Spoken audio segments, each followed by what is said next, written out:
Namaste to everyone. Today, in this discussion, we are going to have a detailed analysis of Great Nicobar Island story, the changing face of Great Nicobar Island, strategy, settlement, and development of Great Nicobar Island. Great Nicobar Island sits at a geographical and ecological crossroads. It is both strategically located in the eastern Indian Ocean and ecological, priceless, dense rainforest, unique river basin, and globally important maritime habitats. It is also a place for layered histories, indigenous lifeways, Cold War anxieties, state driven settlement schemes, and contemporary mega project ambitions. The recent proposal to convert Great Nicobar Island into a major transshipment hub have reignited questions that are both practical and moral. How did this island's social landscape change? Why were ex-servicemen settled there? What are the security narratives and have shaped policy? And crucially, how does this history inform present day decisions that threaten the island's ecology and its most vulnerable peoples, especially the Shompen aborigines? Today, I will reconstruct the island's modern history, drawing on actual traces, local testimony, and policy records, and then reflect on the lessons this history holds for current policy choices. First one is strategic context, Cold War and regional solidarity, that is from 1960s onwards. The 1960s were a turbulent decade in South and Southeast Asia. India's defeat in 1962 against China reshaped New Delhi's strategic calculus. Regional conflicts, notably the Indo-Pak wars, created triangular tension in which neighboring states sought influence and leverage. Local testimony and field recollections from Great Nicobar suggest a striking episode in this era.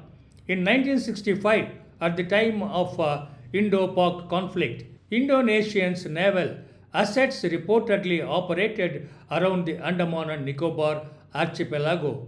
These accounts, often preserved in oral histories among the island residents and ex-servicemen stationed there, describing Indonesian vessels and submarines adopting a stealth posture in the eastern approaches, allegedly to signal support for Pakistan and to dissuade Indian naval action. It is important to stress that much of this material survives as local memory.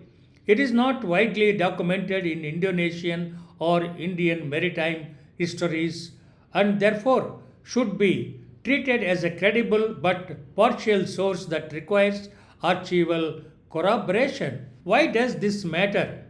Whether or not all details can be independently confirmed. The persistence of such narrative shaped New Delhi's threat perception. The prospect that a third party navy might appear unexpectedly near India's littoral outpost. However transient, the presence magnified the island's strategic vulnerability. This perception is central to understanding subsequent policy choices. One of the important one which I came across during my stay in Great Nicobar Island is the name board, the fleet, and the politics perception. Field informants reported that during 1965 and 66, an Indonesian name board was erected, a provocative symbol even if its existence was short-lived. Such an act, whether factual or rumor, had political effects. They generated alarm in Delhi and fed a policy logic that equated populated presence with the territorial security. At the leadership level, Indian policymakers responded by seeking greater physical presence on the islands. Governments concluded that vulnerability could be mitigated by establishing civilian populations tied to defense needs. The logic was simple and direct. Outposts popularized by citizens loyal to the state would complicate and third party efforts to exploit a temporary attention gap and would raise the political and human cost of any inclusion. Now, let us look into the settlement as a strategy. Ex-servicemen and the Campbell Bay project in 1969 onwards. In the late 1960s and early 1970s, the Indian state operationalized this logic through a resettlement program that relocated ex-servicemen to Great Nicobar. Records and filed accounts indicate an initial group of 31 Punjabi families was settled in 1969, followed by waves that brought hundreds more families from various states over the next decades.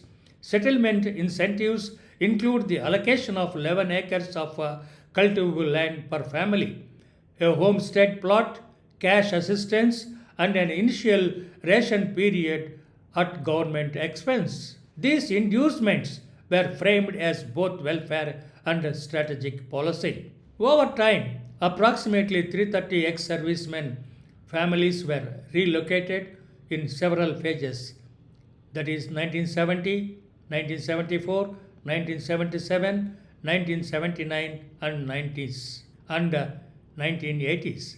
Of this substantial proportion, some sources indicate about 265 families chosen to remain on Great Nicobar, turning Campbell Bay into a consolidated town and a strategic outpost. This pattern of settlement achieved the intended deterrent effect. A settlement civilian population, many with military background, materially changed the political geography of the island and complicated any hypothetical external designs. It is crucial to recognize the two features of this policy.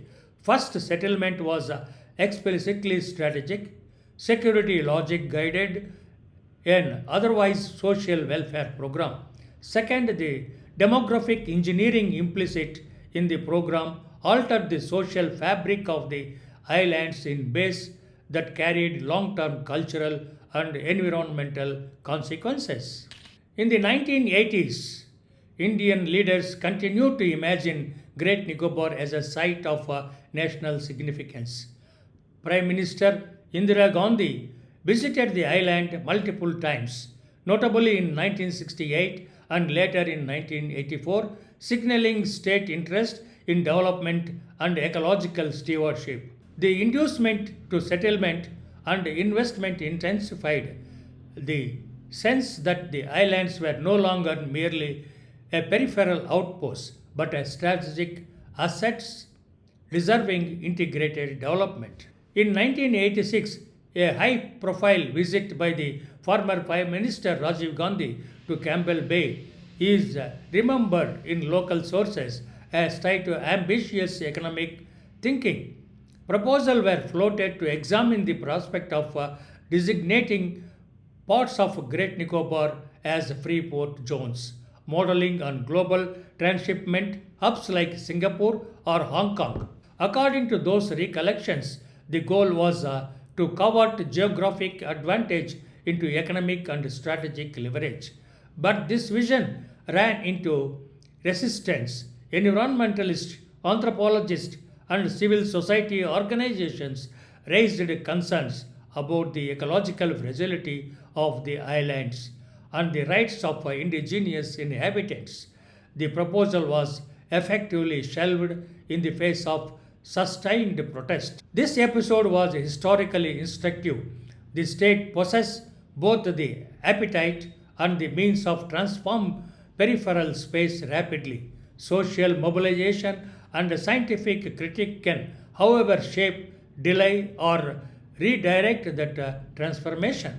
The political economy of settlement, incentives, sacrifices, and long term effects. The resettlement program produced real human stories of hardship and resilience, Migrant families endured isolation, infrastructural scarcity, and environmental hardship to create livelihoods. Many succeeded in establishing agriculture, fishing, and basic services.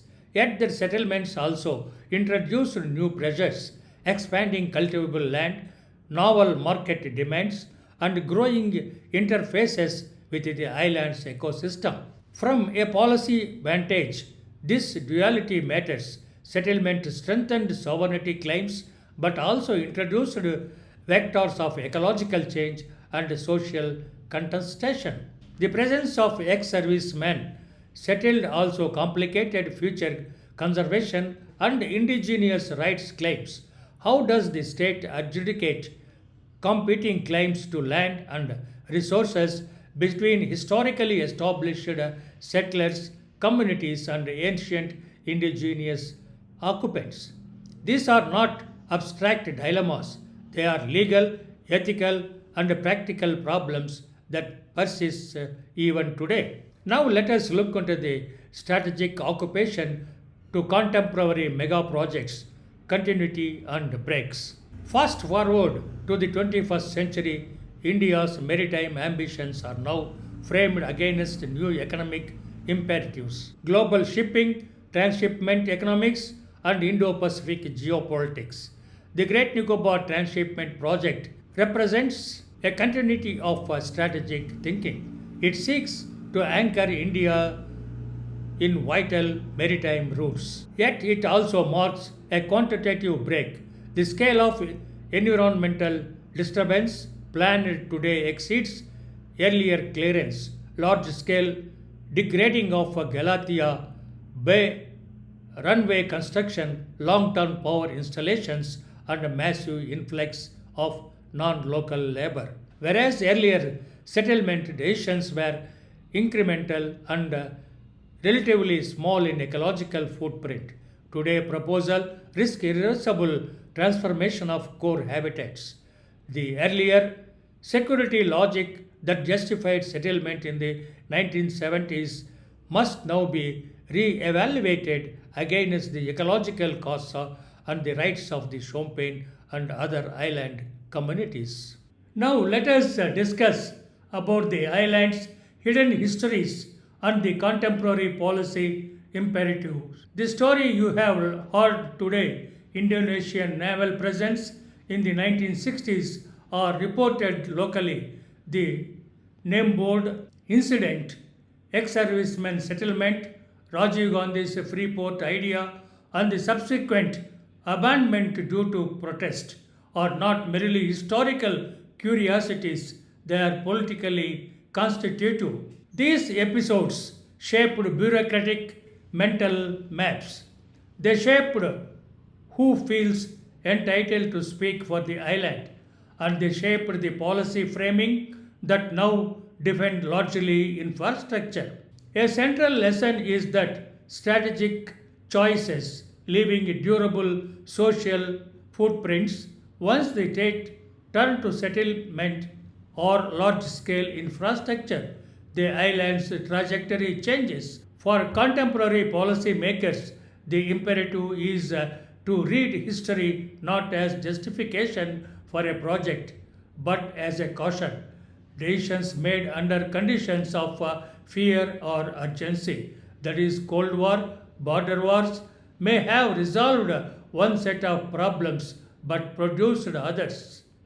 Cultural displacement, ecological degradation, and contested sovereignty claims that now complicate the choices. Now let us briefly discuss about the implications for the Shompen indigenous rights and conservations. Two observations follow immediately for the conservation of the Shompen population. First, demographic and strategic engineering, whether through settlement or infrastructure, can create irreversible cultural damage for small groups like the Shompen.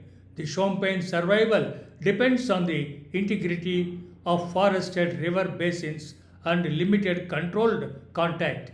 The rapid industrialization now proposed would replicate and amplify historical process that elsewhere led to cultural erosion. Second, policy must account for cumulative history, past settlements, and strategic policies, alter the island's demographic and political ecology. Today's decisions must therefore be judged not in isolation but as additive to a long sequence of state action. The ethical baseline should be precaution, where the survival of an indigenous group and globally important ecosystems is at stake. Avoidance and alternative should take priority. Based on these discussions, now let us have a policy recommendations integrated history into decision making. From this historical reconstruction, I propose four pragmatic recommendations for current policy, which may be hypothetical or based on the information available from various sources. First one is the historical audit and transparency. Declassify and make accessible relevant archival material, that is defense, foreign affairs and administrative records, so that the full history of 1960s to 1980s strategic interventions is available for the scholarly scrutiny. This is necessary to understand the provenance of current strategic narratives and to inform transparent policy making. The second one is contextualized risk assessment. Require that environmental and social impact assessments explicitly incorporate historical settlement policies and demographic engineering as a part of cumulative impact analysis. This will ensure that project appraisal do not neglect long-term social dynamics. The third one is rights first approach. Any development calculus must foreground the rights of indigenous inhabitants, especially the Shompen, including their rights to remain, to be protected from diseases, and to have their lands recognized as no-go zones where appropriate. We had a brief discussion on Great Nicobar Island story, changing face, strategy, settlement, and development, how it has been taken place over a period of time. Before concluding, let us summarize the discussions which we have made so far. Great Nicobar's recent past is a palimpsest, layers of strategic calculation, settlement, and development that are now being written over by new ambitions. As scholars and policy makers, our duty is to read these layers critically and to allow historical knowledge to temper contemporary choices, recognizing that what is done and why, including the difficult choices made in the 1960s and 1970s to secure the island, equips us to make better decisions today. If the state intends to transform Great Nicobar Island, let it do so with full knowledge of the island's social histories, with respect for indigenous lives, and with an ethical commitment to precaution. The island story should not be one in which strategic urgency erases memory and human life. Instead, let it be an exemplar of how history, science, and justice can be woven into a policy. Thank you very much for your kind hearing. I hope you have enjoyed this piece of discussion on the story of Great Nicobar Island from historical perspectives. At the end of each discussion, I have provided detailed bibliography. Please refer these detailed references to get more information on this Great Nicobar Island project. Thank you very much. Please subscribe the channel and also forward this link to your friends, scholars, policymakers, and group people to know more about Great Nicobar Islands history and present development of this project. Thank you very much. Hope we will meet you in another discussion.